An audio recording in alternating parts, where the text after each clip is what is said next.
दोस्तों, भोजपुरी इंडस्ट्री में पवन सिंह को रिकॉर्ड मशीन भी कहा जाता है क्योंकि वो ऐसे ऐसे रिकॉर्ड बनाते हैं जिसे तोड़ पाना भोजपुरी के अन्य कलाकारों के लिए नामुमकिन सा होता है।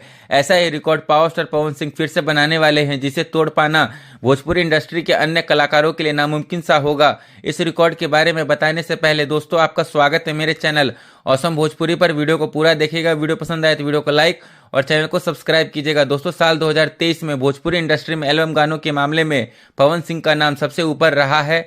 इस साल उनके बहुत सारे गाने रिलीज हुए हैं और लगभग सारे के सारे गाने खूब बजे भी हैं। इन्हीं गानों की मदद से पावर स्टार पवन सिंह एक ऐसा रिकॉर्ड बनाने वाले हैं जिसे सुनकर आप भी खुश हो जाएंगे।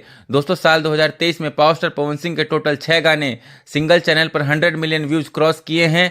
ये 6 के 6 गाने इसी साल रिलीज हुए हैं, जिनमें धनी हो सब धन, पियर फराक वाली, राजा जी के दिलवा, राजा जी, धनिया ए जान और कलकतिया राजा शामिल है। हालांकि कलकतिया राजा पर अभी फिलहाल 93 मिलियन व्यूज कंप्लीट हुआ है, पर जिस तरीके से इस गाने पर व्यूज बढ़ रहा है, 2 से 3 दिनों में ये गाना कलकतिया राजा भी 100 मिलियन व्यूज क्रॉस कर लेगा। तो दोस्तों, इस तरह से पावर स्टार पवन सिंह ने एक नया लकीर खींच दिया है जिसे मिटा पाना भोजपुरी इंडस्ट्री के किसी भी कलाकार के बस की बात नहीं है। तो दोस्तों, आपको ये वीडियो कैसा लगा कमेंट करके जरूर बताइएगा। फिर मिलते किसी नए वीडियो में। धन्यवाद।